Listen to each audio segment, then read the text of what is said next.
Olá, olá pessoal do Filosofia Simples, tudo bem com vocês? Sejam bem-vindos a mais um vídeo. Eu sou o professor Thales Rosário e hoje nós temos análise de livro. Fique ligado depois da vinheta.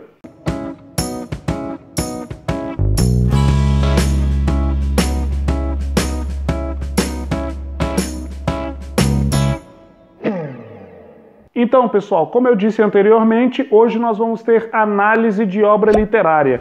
E hoje a nossa obra é essa daqui, George Orwell, O que é o Fascismo e Outros Ensaios. Bem, esse vídeo eu já deixo claro para todo mundo que vai ser um vídeo bem polêmico e não poderia deixar de ser, né? E aliás, se tratando de um canal de filosofia, não poderíamos deixar de abordar temas que são polêmicos. E hoje o nosso tema é sobre o fascismo, né? Eu trago para vocês aqui então um livro, que não é um livro grande, tá? Se vocês quiserem comprar para poder ler, eu vou inclusive deixar aqui embaixo na descrição do vídeo o link da Amazon que você vai poder estar adquirindo esse livro caso você tenha interesse. O fascismo, a palavra fascismo, ela tem sido muito utilizada nos nossos momentos atuais da política, né?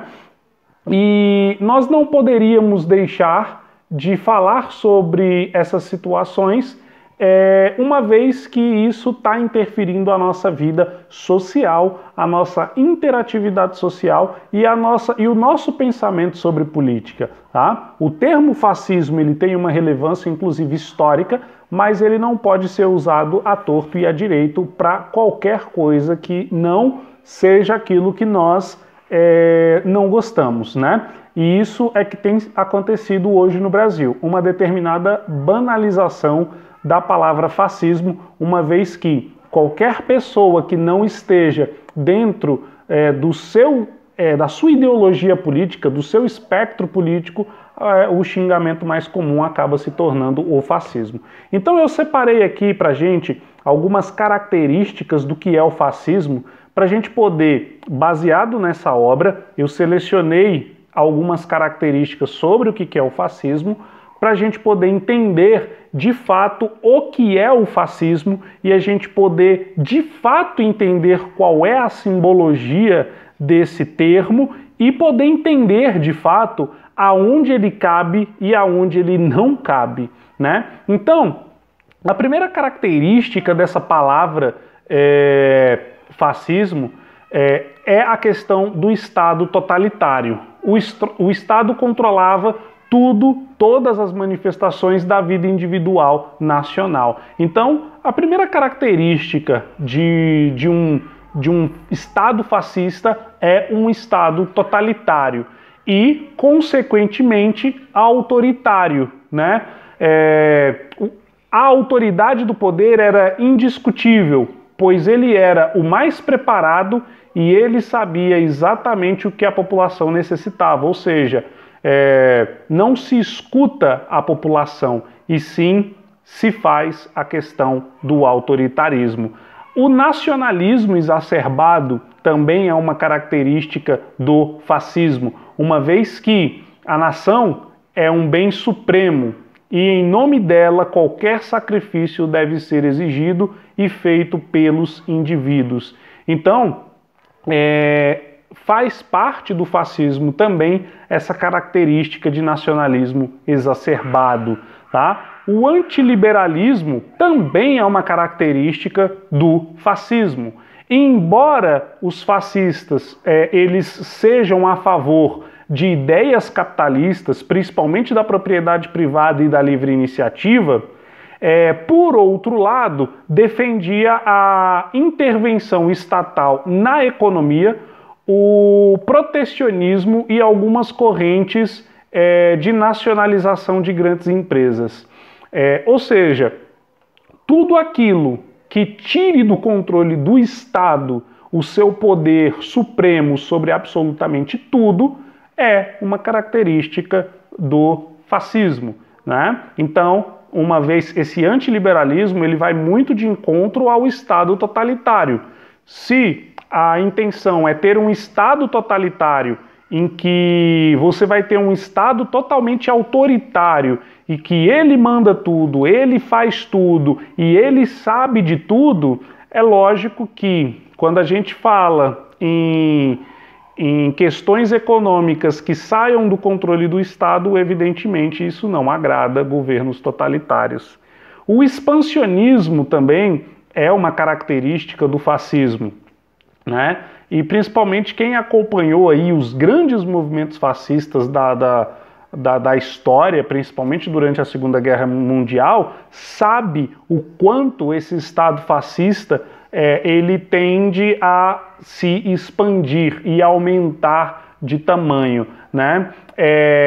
E aí, aqui na característica eu coloquei da seguinte maneira: visto como uma necessidade básica da nação, onde as fronteiras devem ser alargadas, pois é preciso conquistar o espaço vital para que ela se desenvolva, ou seja, sempre invadir o território vizinho e tentar se expandir, né? Quem acompanha aí, quem já deu uma lida sobre Segunda Guerra Mundial, sabe bem como essas questões funcionam.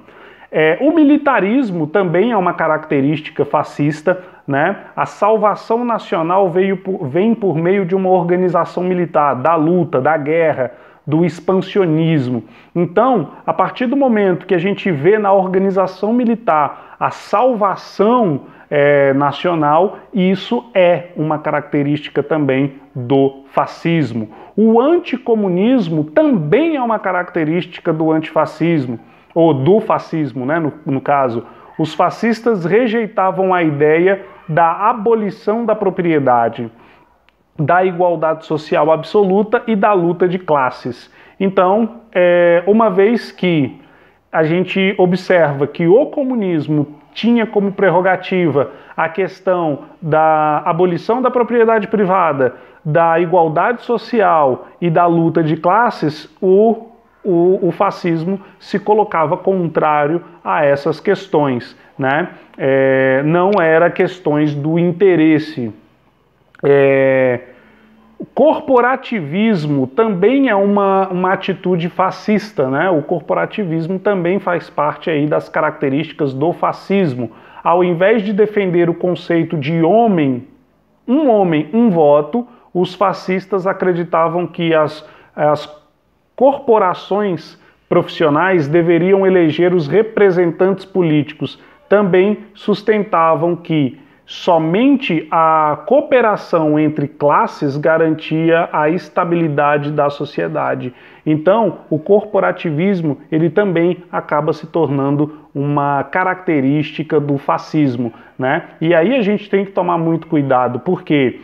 Porque isso daqui é uma coisa que acontece muito hoje em todos os meios profissionais. E muitas vezes a gente está tendo uma atitude fascista e chamando o outro de fascista, né? Não significa que se você faz parte de um grupo de trabalho que é corporativista, isso não significa que você é fascista por si só. Mas a gente precisa tomar atenção porque é uma das características do fascismo.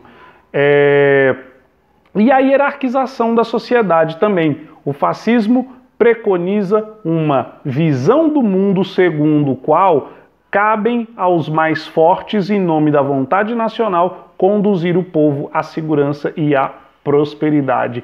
Então, quando a gente tenta separar a sociedade em hierarquias, a gente também está tendo uma atitude fascista. Então, essas são as características do fascismo. É justamente a união de todas essas características que vão acabar construindo uma ideia fascista, tá? E aí é muito bom a gente poder reparar o seguinte: ao contrário do que tem sido debatido hoje em dia na política nacional, muito baseado em senso comum, que ou a esquerda é fascista ou a direita é fascista, nós precisamos observar todas essas características para a gente entender uma coisa muito simples.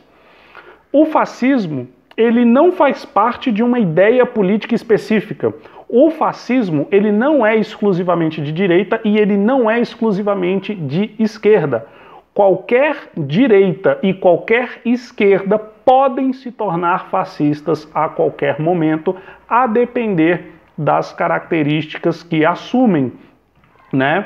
Então, o fascismo, pense o fascismo como uma caixinha, e dentro dessa caixinha cabe muitas coisas. E entre essas muitas coisas a gente tem regimes tanto da esquerda quanto da direita. Então a gente tem que ter muito cuidado ao falar sobre a questão do fascismo, porque no fascismo cabe o Hitler, cabe Stalin e cabe a ditadura militar no Brasil. Então a gente pode perceber que são situações de ideologias completamente diferentes umas das outras, porém fascistas. Então o fascismo ele precisa de um cuidado na hora de ser divulgado, porque ele tanto pode vir da direita quanto pode vir da esquerda, e a gente tem que tomar muito cuidado com as ideias fascistas e também com a utilização desse nome.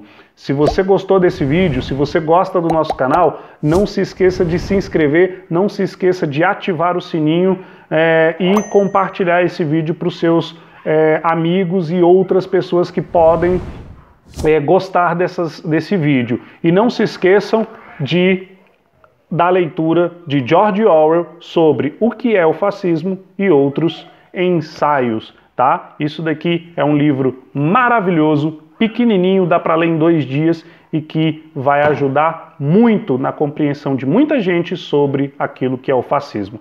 Um grande abraço e até o próximo vídeo.